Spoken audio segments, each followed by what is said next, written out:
അസ്സലാമലൈക്കും. ഇന്ന് നമ്മൾ മുട്ട വെച്ചിട്ടുള്ള നല്ലൊരു മസാലയുടെ റെസിപ്പി ആയിട്ടാണ് വന്നിട്ടുള്ളത്. എങ്ങനെയാണ് ചെയ്തെടുക്കണമെന്ന് നോക്കാം. നമ്മളൊരു പാൻ അടുപ്പത്ത് വെച്ചിട്ടുണ്ട്. ചൂടായി വരുമ്പോൾ ഒരു ടീസ്പൂൺ ബട്ടർ ഇട്ട് കൊടുക്കാം.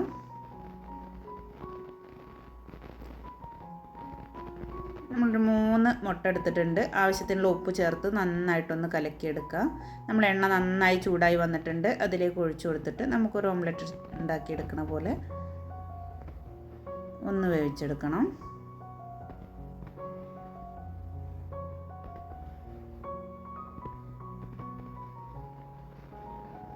ഇതുപോലെ വീഡിയോയിൽ കാണുന്ന പോലെ ഒന്ന് ചുരുട്ടി കൊടുത്തിട്ട് നമുക്കിതൊന്ന് വലുതാക്കി ചെയ്തെടുക്കാം.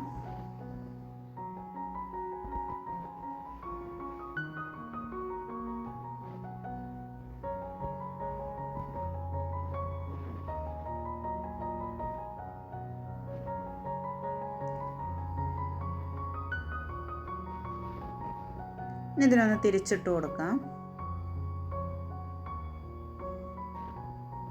അപ്പോൾ നമ്മളിതൊന്ന് മറിച്ചിട്ട് കൊടുത്തിട്ടുണ്ട്.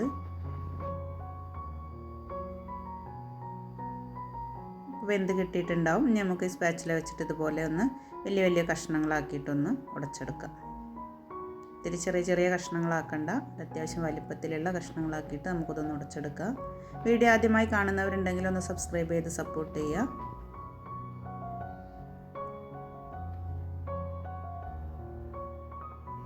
ഇതാ നമ്മൾ മുട്ട മൊത്തം ഇതേപോലെ പീസാക്കി എടുത്തിട്ടുണ്ട്. ഇനി നമുക്കിതൊരു പാത്രത്തിലേക്ക് മാറ്റി കൊടുക്കാം.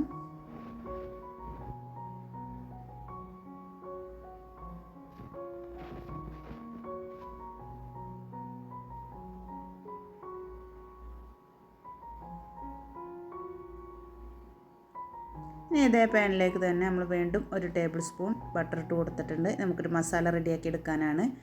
ഒരു 5-6 വെളുത്തുള്ളി കുനുകുന അരിഞ്ഞതാണ്, ഒന്ന് മൂപ്പിച്ചെടുക്കണം.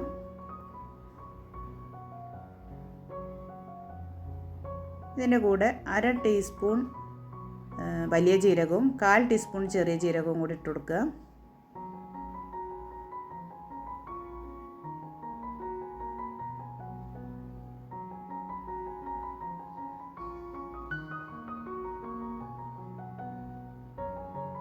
അതൊന്ന് പൊട്ടി വരുമ്പോൾ നമുക്കൊരു സവാള, ഒരു വലിയ സവാള ഇതുപോലെ കഷ്ണങ്ങളാക്കി അരിഞ്ഞതാണ്, അതൊന്നിട്ട് കൊടുത്തിട്ട് ഒന്ന് ഒത്തിരി വെന്ത് കുഴയൊന്നും വേണ്ട, നമുക്കിതിനൊരു കളറൊന്ന് ചേഞ്ചായി കിട്ടണം. ആവശ്യത്തിനുള്ള ഉപ്പ് ചേർത്ത് കൊടുത്തിട്ട് ഒന്ന് വഴറ്റിയെടുക്കാം. ഒരു ക്യാപ്സിക്കത്തിൻ്റെ പകുതി, ഒരു വലിയ ക്യാപ്സിക്കത്തിൻ്റെ പകുതി നമ്മളിതുപോലെ സവാള അരിഞ്ഞതുപോലെ വലിയ പീസാക്കി അരിഞ്ഞിട്ടുണ്ട്. അതും കൂടെ ഒന്ന് ഇട്ട് കൊടുത്തിട്ട് ഒന്ന് വഴറ്റിയെടുക്കുക. ക്യാപ്സിക്കം പെട്ടെന്ന് തന്നെ വാടി കിട്ടും. ഇനി നമുക്ക് പൊടികൾ ചേർത്ത് കൊടുക്കാം. ഇതിലേക്ക് നമ്മൾ 1 ടേബിൾ സ്പൂൺ മല്ലിപ്പൊടി, 1 ടീസ്പൂൺ മുളക് പൊടി, 1/2 ടീസ്പൂൺ കുരുമുളക് പൊടി, 1/4 ടീസ്പൂൺ മഞ്ഞൾപ്പൊടിയാണ് എടുത്തിട്ടുള്ളത്. എല്ലാം കൂടെ ഇട്ട് കൊടുത്തിട്ട് നമുക്ക് ഈ ബട്ടറിലൊന്ന് ഇതിൻ്റെ പച്ചമണം മാറുന്നവരെ ഒന്ന് ഇളക്കി കൊടുക്കണം.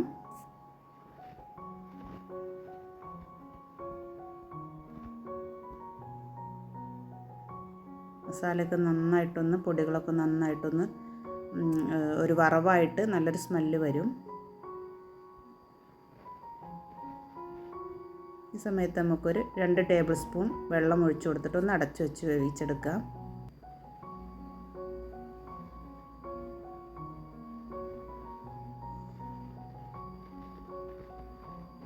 അപ്പോൾ നമ്മുടെ മസാല വെള്ളമൊക്കെ വറ്റി നല്ല വെന്ത് കിട്ടിയിട്ടുണ്ട്.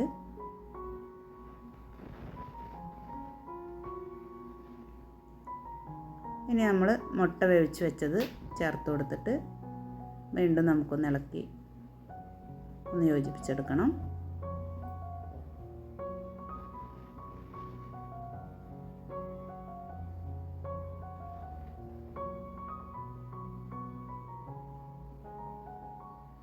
ഒരു ഇച്ചിരി ഗ്രേവി ആയിട്ടൊക്കെ വേണമെന്നുണ്ടെങ്കിൽ ഇത്തിരി വെള്ളം, 1 ടേബിൾ സ്പൂണും കൂടെ ഒക്കെ വെള്ളം ചേർത്ത് കൊടുക്കുക.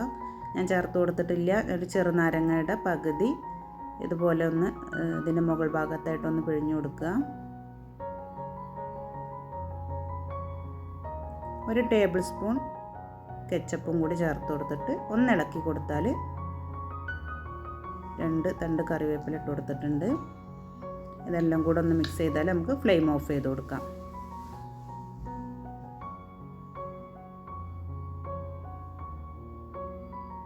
അപ്പോൾ അതത്രേ ഉള്ളൂ. നമ്മുടെ മസാല റെഡിയായി. നല്ല ടേസ്റ്റാണ്. ചോറിൻ്റെ കൂടെയും ചപ്പാത്തിയുടെ കൂടെയൊക്കെ നല്ലൊരു കോംബോ ആണ്. പെട്ടെന്ന് തന്നെ റെഡിയാക്കി എടുക്കാനും പറ്റും. വീഡിയോ ഇഷ്ടമായാൽ ലൈക്ക് ചെയ്യുക, ഷെയർ ചെയ്യുക, കമൻറ്റ് ചെയ്യുക. അടുത്തൊരു വീഡിയോയുമായി വീണ്ടും കാണാം.